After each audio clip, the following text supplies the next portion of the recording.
I was really happy with our defense on Lucas. Obviously, the foul trouble helped our defense quite a bit, and they made a nice run when she was out of the game. I thought Taylor played well, and Edwards hit some big shots for them. Really impressed with them. I think we relaxed a little bit when Lucas got the fourth foul, and we really needed to play a little bit harder. Uncharacteristically missed quite a few layups tonight, but did the job from the free throw line. I thought Natalie Chalma had a great second half, and I thought Jewel and K-Mac's defense on Maggie Lucas was the key to the game. Can you go into some specifics about defense on that? We were just face guarding her and trying not to let her catch the ball, and then when she came off a screen, we tried to double team her, and I thought that was pretty effective in the first half. Not quite as effective in the second half, but overall I thought it was pretty good. It was, I think, 13-7, and then you guys went on a 17-4 run. Just what changed for you then? Yeah, I think we probably started making some shots. I mean, we missed so many easy shots in the beginning of the game, and credit their defense. I mean, they were so big inside. We haven't really seen a team that was that big, and they were physical, and they really made us work to score inside. And then we missed a couple of jumpers too. But I think we tightened up defensively and made some shots. Raise your hand and we'll get a mic to you. Natalie, can you talk a little bit about, I guess you guys ended up with 19 offensive rebounds, how important that was in this ballgame to get those extra possessions? I think one of our major keys to every game is rebounding. We did grab a couple offensive rebounds, but I think it's because we were also, the coach said we were missing a lot, so we kind of put ourselves in positions to rebound. But I think we even could have done a better job rebounding, both offensively and defensively. Coach, can you talk a little more about defense? You guys took 7 charges tonight? That was a key for us. We really wanted to have good help side defense. We were laying off a couple of players on their team and really focusing on Lucas and Taylor when they drove it, trying to get in front of them, and I thought that was very successful for us.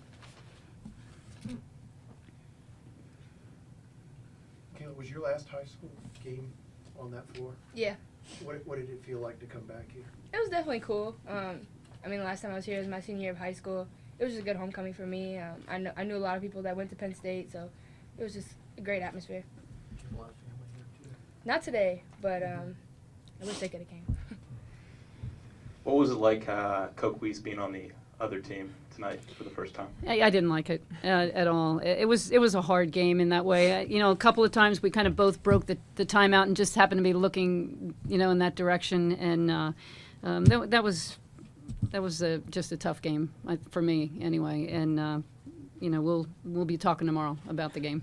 What are your thoughts on how well of a job she's done with She's for doing this program here? a tremendous job, and I think this year even more so because of how young they are. They have like 8 new players, and freshmen and new players, they're going to be inconsistent. So she's done a fantastic job to have them in the top 10, and just really doing a great job mixing things up. I mean, they're running great stuff defensively. They made us work so hard. So I'm really impressed with the job that she's doing. Coach, can you talk about the significance of getting an RPI win, a win on the road against a top 10 team? Yeah, it's really good for us. We beat Michigan State, and then they probably dropped out of the top 25. So this is a team that I think is a definite contender for the Big Ten title. So it was a really huge win for us. Coach, piggybacking off the previous question, there are a select group of coaches in the country currently shaping the future of the game, including yourself. How have you seen Coquise doing that so far? I think she is definitely one of those. She is somebody that everybody wants on the committees at the NCAA. They want to hear her voice.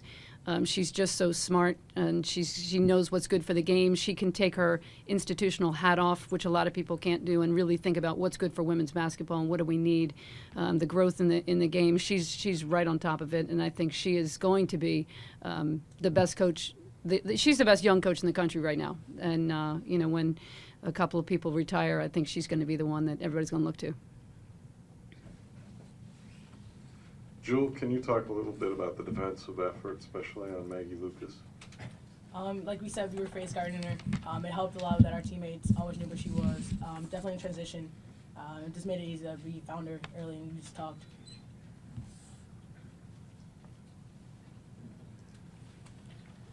Any of the players offensively got off to a little slow start. Was there any reason to that, and what turned things around for you guys, do you think? I think there was a lot of adrenaline. It was one of our first big road games. and we just weren't taking our normal shots. You know what I'm saying? But I think that once our defense got going, our transition started picking up, we started getting more of our game, started getting back in the flow of things. Now, look, could you talk about just what you did against a very physical and tall team to have the success you had inside? Well, they were a lot bigger, stronger. A couple of them had really long arms, so I knew I wasn't going to be able to block them. So I think my biggest thing was trying to get my body in the way and take charges. That's basically how I played defense. Other than that, I know a couple times I got caught behind and when we were trying to front, and they were really physical in that aspect. But I think it was just trying to battle.